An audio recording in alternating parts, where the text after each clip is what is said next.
Ito ang masarap pag umuwi. Lalo na kapag nakatira ka malapit sa dagat. Ayan, nag-abang kami ng isda kila Angkol.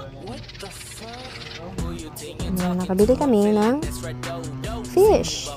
Fresh na fresh from the sea. Ayan na nga, nihaw ma. Nihaw na nga namin yan. Ayan, apat na bugaw.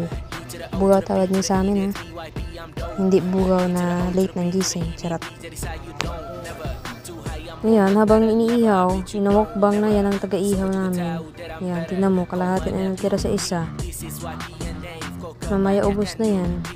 Ito nga yung ulam namin. Inihaw na sariwang isda.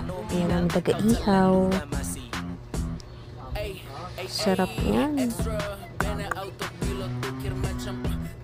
Actually, kagabi pa pala to. Ngayon ko lang na-upload. Busog kasi, kaya tinamad na. Ayan, kain kayo sa inyo.